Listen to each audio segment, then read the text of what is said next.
Our project was quite a short timeline. There was a lot to achieve, and being able to receive feedback and change in approach as a result of that, so important. And definitely more of a mindset rather than, I guess, a skill perspective.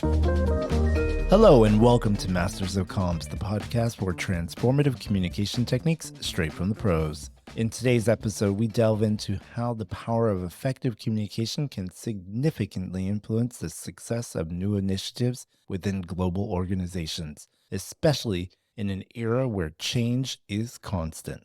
Our guest brings a wealth of experience in global employer branding and recruitment operations, offering unique insights into how to navigate these complex dynamics. I'm Lamar Williams, host of Masters of Comms, as well as head of partnerships at Sociable, and I'm joined by our guest, Hannah King, head of global employer brand and recruitment operations at Straumann Group. Hello, Hannah, and welcome to Masters of Comms. Hi there. Thank you for having me. Thank you for being here. So, Hannah, would you mind taking a minute to introduce yourself to our listeners? My name's Hannah King. I am the global head of employer brand and recruitment operations for the Straumann Group, and I've been involved for about 2.5 years. Started my career way back in 2003 after I graduated and found myself as a campus recruitment for an international law firm, then moved on to an investment bank where I stayed and did a couple of different roles over the next 3 years. And then I moved to GlaxoSmithKline to head up their EMEA graduate recruiting, and then moved into employer brand a couple of years after that. I've been in the communication space for about 8 years now. Love it. Love the work we do, and can't wait to continue my career in this arena. Great. And this is a great time to give us an overview of Straumann Group. Sure. Yeah, Straumann Group, we're headquartered in Switzerland. We are a leader in tooth replacement and orthodontic solutions. The bread and butter of our work is basically creating the implants that people have when they need tooth replacement, but we're increasingly looking at expanding in the markets and moving into different areas. So the goal one day is that we will be an end-to-end holistic oral healthcare provider. Got about 11,000 people in total. We've been in a period of moderate growth for the last couple of years, and we're looking at scaling in the foreseeable future, which is where my role as employer brand lead really sort of starts to take on its own meaning as we look at how we can build that long-term brand awareness, as well as driving applications for the various functions, teams, and markets that we operate in. Fantastic. And as we dive right in exploring the pivotal role of internal communications in managing organizational change, especially when introducing new initiatives, I'm led to a particular question of how leaders are able to navigate these waters to ensure alignment, engagement, and really successful adaptation. Could you start by possibly describing the communication challenges Straumann Group faced in its HR processes that led to realize the need for an HR management solution? And alongside that, what specifically about this situation made you realize that change was not just a necessity, but really urgent? The organization has been growing, and some time ago, a decision was made that we really needed to look at our people management technology. I was not in the room for those conversations. I were part of the HRIS team and the broader HR team. But ultimately, what had been happening was we had markets using different platforms to maintain every kind of piece of people management data that you can possibly imagine. And a decision was made to streamline, centralize, and bring that all together to improve the integrity of our data, to improve our processes, and ultimately to reinforce particular working practices and the way that we, as both the HR team and across the broader organization, work together. This decision had been made. And where I came into this was really looking at how we could then deploy this solution from a communication, thankfully not a technical perspective, across the world. And there were a whole range of challenges around that. We have a huge manufacturing presence. Around about a third of our people are actually based on site, and therefore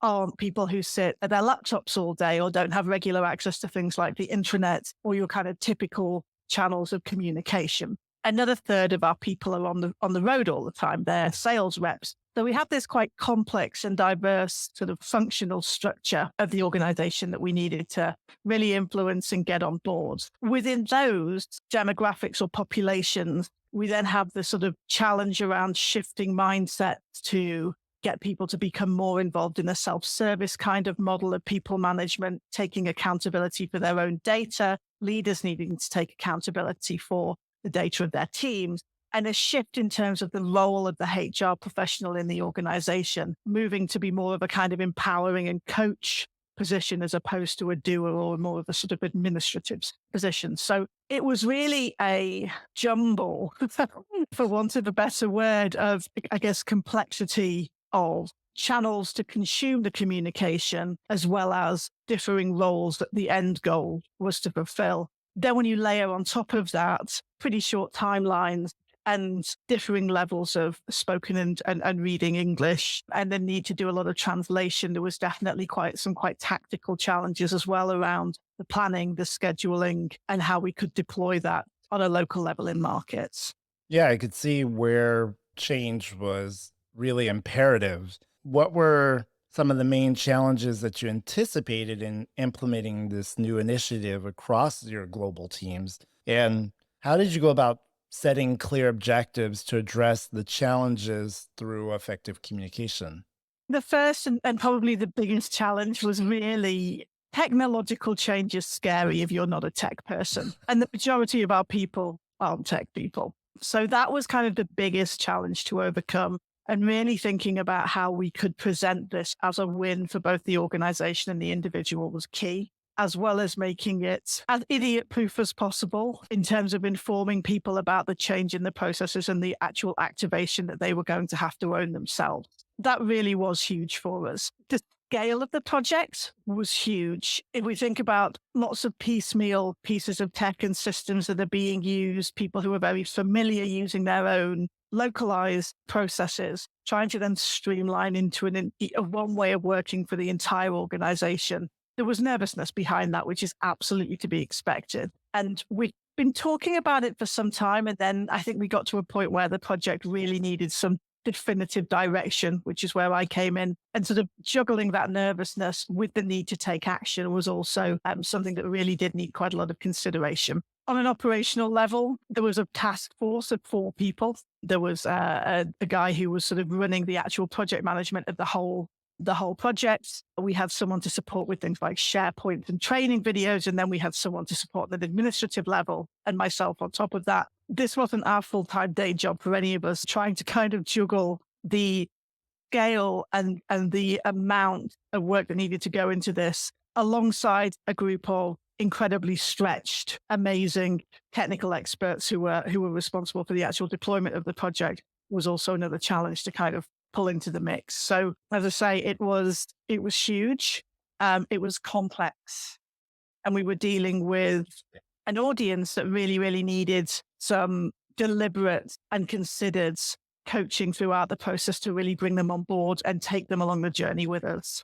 Yeah, it sounds like, well, I can only imagine that no one really likes change. That can always be So that could be a real challenge for a lot of people. But it's really for, that reason that I would imagine these types of changes can cause a problem of misalignment, and not just misalignment in any one organization, meaning communication is really key. Could you describe the planning and communication strategy that you use to introduce and support this new initiative? And how did you go about ensuring that your strategy was inclusive of all the various regions and cultures within the organization? yeah, without looking at the different, I guess, the different geographies, if we leave that and park that as a starting point, there were 3 key audiences that this was really, really going to change. There was the employee who is now going to have to take responsibility for their own data. There were people managers who all of a sudden were going to have significantly more access to data, and as a result, an expectation to be able to actually work with that data to really sort of own their own organizations. And then finally, there were the role of HR. So that was our first stage, was really looking at, okay, how can we interact with these different groups to ensure that the message is landing? And the reality is that a people manager who is going to have more visibility to the data and is going to fundamentally change their role does require more communication than an employee who, let's be realistic, is only going to really need to access the system when they have a significant data change, like they've got married or they've had a child or they're inputting their holiday, et cetera. These kind of sort of quite minimal, I would say, life admin tasks. We had to break that down and really look at how we could deploy different strategies for each of those different groups to ensure that they received enough information in a timely way without feeling overwhelmed or also kind of under communicated with. And I think that's a really, really delicate balance to hit. And actually, I would say there's a starting point. I would say the original plan was almost a case of over communicating. And we realized quite early on that people were already getting sort of communication fatigue, and we scaled back the plan a little bit. Then the next layer of that was, okay, where do these individuals exist? And we touched on this a little bit at the start. Are they on the road all the time? A sales rep is typically going to be accessible over email 80% of their day when they're not with clients. So, an email strategy, kind of logical.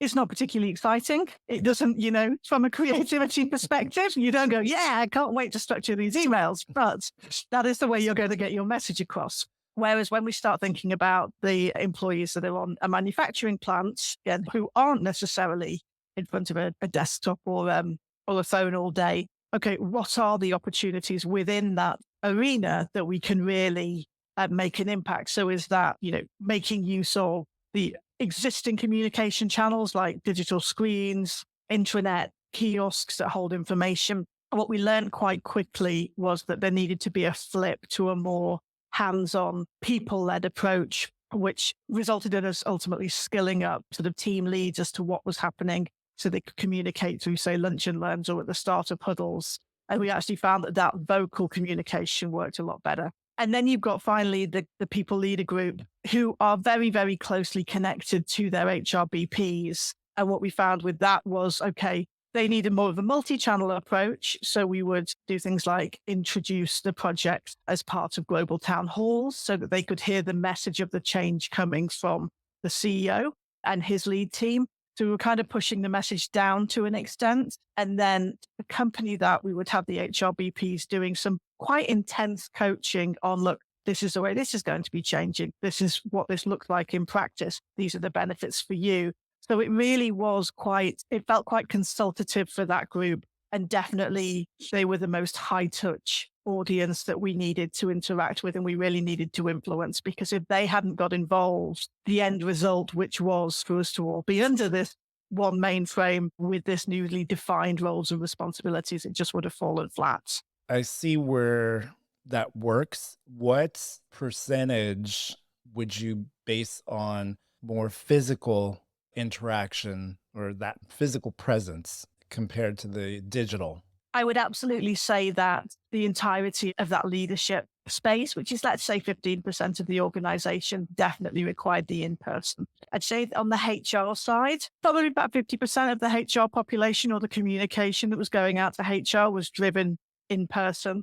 And then again, we've got that manufacturing population. You mentioned earlier about the differences culturally in terms of how different cultures like to be communicated with. And certainly what we've discovered is, and through other projects, this has already been quite apparent, but in Latin America, for example, we found that the team that were actually activating in Latin America were doing a lot more of in-person activity. We tend to find that with that part of the world anyway, that they respond very well to what feels like an incredibly personalized approach. So they were running kind of group town halls to upskill. They were running lunches. They were running, drop-in sessions to really allow their people to go in and speak face to face, versus Europe, where I would say the focus in Europe, Middle East, Africa was definitely more email communicated and sort of responded to. And then Switzerland, which we actually consider Switzerland to be a central entity, with it being our headquarters, we had a very intranet focused strategy there, because that's where our traffic is. And that's because we know where our people go to receive their news. It was really a blend depending on previous and as we were going, learning around how our people were consuming their content, and then sort of tweaking when we see what was working, what wasn't working. Yeah, it sounds like different audiences, different communications is necessary for it to be engaged upon and read. being able to be flexible and not, I hate to use words like agile, but I do think it was important to be able to sort of demonstrate agility in terms of you can plan and plan and plan. And a lot of the time, your stakeholders want to see a very robust plan. But sometimes you have to sit back and watch and listen and learn from previous action and activity and then redefine if necessary. And this really did feel like quite a sort of hairpinny roadmap of thinking we were going in one direction or creating content for one particular purpose at one stage and then recognizing that actually it wasn't being received in the way it was intended. So we had to change and flip quite quickly. I can see where that would be necessary. And you kind of touched on this a little bit earlier, given the diversity of your global teams. How do you go about customizing your communication approach? And I'm talking more along the actual things that you do, whether it be video, GIFs, or content. What can you do that really resonates with the different backgrounds and tech proficiencies within an organization? And possibly you have some good examples or tactics that would be effective. Yeah, because of the resource that we had to assume that the world was sort of going back to ground zero in terms of their knowledge and their capability and their confidence in using the tech. So that was the only way we were ever going to be able to achieve this. But then as we were looking at each of the tactics that we were deploying, we were either leaning very, very heavily on market in terms of sort of translation and getting feedback from on a local level as to what we needed to dial down for them. And they were then sort of activating on our behalf as a small centralized team. But one thing that we did use that I thought was really cool was with a lot of our training materials and our more, I guess, creative assets, we used different pieces of technology that would allow for talking heads, for example, using AI so that we could translate quite complex material at times into, say, Chinese or into Portuguese or into French or into Spanish. And there would tend to be quite a lot of upfront work around that with English to get that content right, to get the message landing. And we would socialize that and make sure that it was working in the way that we intended it to. And then we would plug into platform to then deploy for the different audiences and the different parts of the world that needed it. We originally started off, we typically tend to translate into about 7 languages. We do that for a lot of the employer brand work. Again, it would be an amazing thing if we could translate into all languages, but we've got to be mindful of resource and how we manage that. But what we found quite early on was because of the significance with this project, we actually had to expand that number of languages as well. So we ended up translating into about 13 languages overall as well. The utilization of different pieces of tech, I think, was really, really helpful to us. And again, maybe not the most beautiful, but definitely functional, which is what this needed to be in order to get the message across and support the overall objective, which was to land this piece of this new suite of tech on the fixed state. What would you say increased better engagement on that content? What I think is really interesting when we think about the way people engage with content is, again, being very mindful and not precious about the way that you have assumed or presumed a piece of content will perform. If I give you an example, we quite early on put together what I, as an employer brand and communications person, think is a wonderful, wonderful video giving an overview of the process, what was coming and what did this mean. And I stand by that being a great piece of content. When I look at the data, did the majority of our employees look at that video? Absolutely not. Was it a great piece of content to sort of galvanize and infuse the HR population? Absolutely. And I think, again, being aware of the fact that through a change process, pieces of content or approaches aren't necessarily going to perform in the way that you think that they are is a really, really valuable learning for the future. In the future, if I'm asked to create hero, more expensive, more sort of visible and more creative, and therefore taking more resource project like that video, I will like to be very clear on what the overall objective is for it and demonstrate how we've utilized that in the past. That's my starting point. Because our team, this small central team, our role was to come up with the strategy, and then we were working very, very closely with the market on a regional level to then go and execute. So we would work with the team in Asia Pacific, for example, and we would work very closely with the HRBPs, and they would then go and push the content itself out on a local level. And I would say that the level of engagement that we had with the content is directly attributed to how closely we were working with those HRBPs.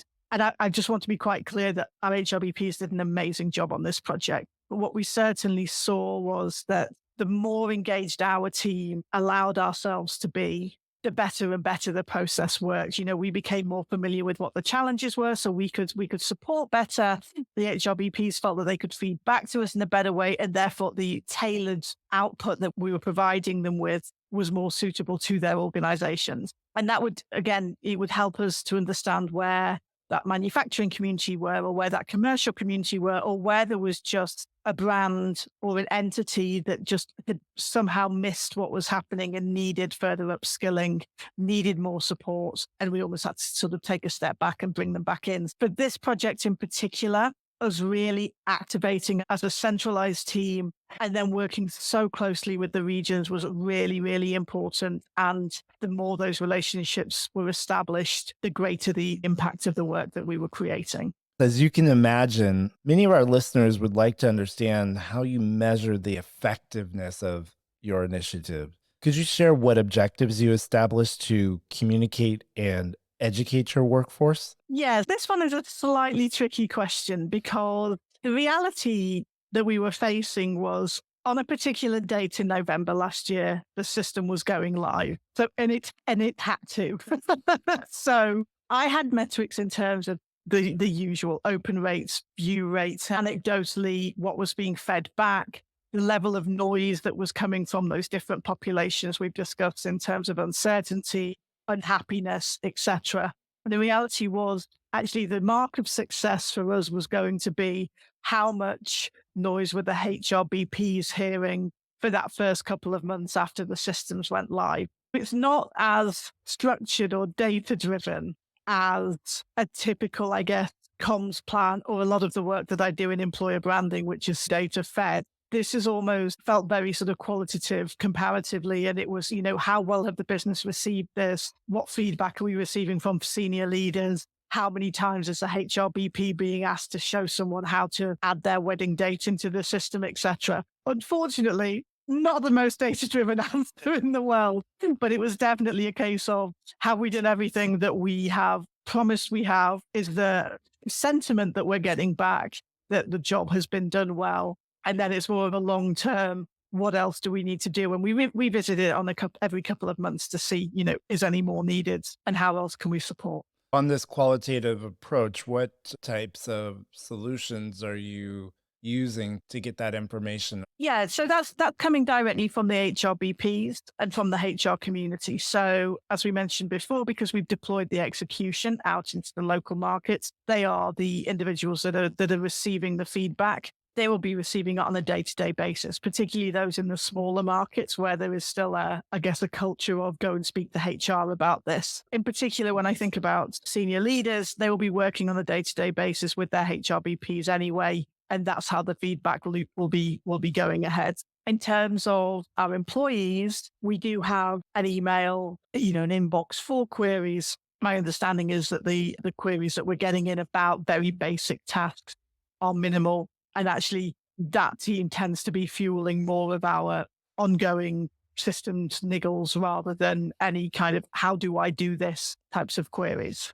Reflecting back on this experience, what was one of the most surprising lessons you learned that could potentially help our listeners? And maybe you could offer 3 pieces of advice for leaders facing similar challenges in managing change within their own organization. Yeah, so there are many, is how I would start. A huge one for me is around alignment on language used, particularly if you are working on a project that has a technical element to it. Because certainly what we were learning as we went was some of the more technical language that we were using just wasn't resonating with the audiences. Nor was it actually that important.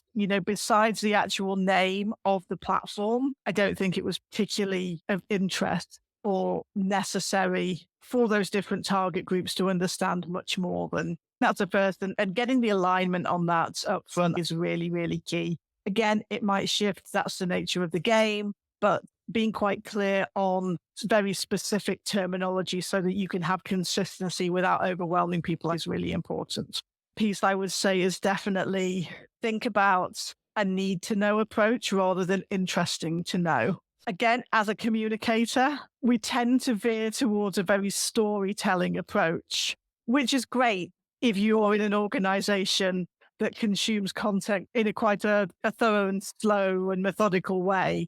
I would say that Straumann's culture is quite fast-paced, quite immediate, it's quite urgent. And I think, long emails, people look at the email and that, if you have to scroll down more than one screen, they go, no, that can wait. So I think being able to just get to the point and tell people what they need to know was really, really important. And again, from a comms perspective, that's quite challenging because, we like to weave an enticing narrative. That wasn't necessary for a lot of the work that we were doing. And I guess what sort of sits alongside that as well was when we were communicating the plan out to the broader HR team, which is super tactical, but we had a really, really in-depth and thorough plan to deploy. It scared people because there was just so much detail and there was too much to absorb. So if I was going to do that again, I would have 2 plans on the go. I would have a super top level for anybody who just needs to know what's happening versus our significantly more thorough working document. We've talked a little bit about, the agility and being able to really shift and pivot. But I think being comfortable with that and then in turn being confident with that is really, really important. Our project was quite a short timeline. There was a lot to achieve, and being able to receive feedback and change in approach as a result of that, so important. And definitely more of a mindset rather than, I guess, a skill perspective. And then finally, just being smart about the tactics and the deliverables that you're using. When I say that an email campaign isn't particularly sexy, and then when you add the layer onto it, which is make it fast and make it punchy and don't make people, scroll too much, this doesn't sound like the most exciting project. But actually, with less resource, less budget, a short time frame, sometimes just being able to get the message out to the right people is the most important thing, and being able to select your channel of communication and your method of communication is the glue behind that. Fantastic. Align on technical language up front and define it. Be clear or keep it simple so that people can understand and are still interested about what you're saying.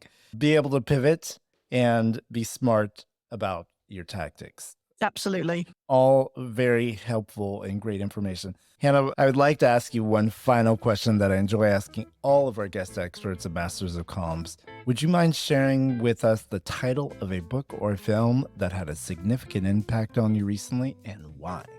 Yeah, I was thinking about this, and one of the things that I've recently watched and really, really enjoyed was the reboot of Mr. and Mrs. Smith. I went into it with quite a sort of cynical mind. I was really worried that it was going to be lots of interpretation of Angelina Jolie and Brad Pitt sort of smoldering at each other and feeling quite dated and a little bit twee. And actually, that this reimagining was really cool for the first thing. It was cool, it was sexy, felt really fresh, and particularly it feels a little bit at the moment like we're in a world where reboots are happening again and again and again. Clearly at an age now where I remember them the original time around, and a sort of quite stilted scene for scene reenactment is quite tired and boring to me. So definitely not meaningful in a traditional sense, but very enjoyable and highly recommend. It's great to hear that. Hannah, thank you for joining us today. It's been such a pleasure. This has been Masters of Comms, the podcast for transformative communication techniques straight from the pros.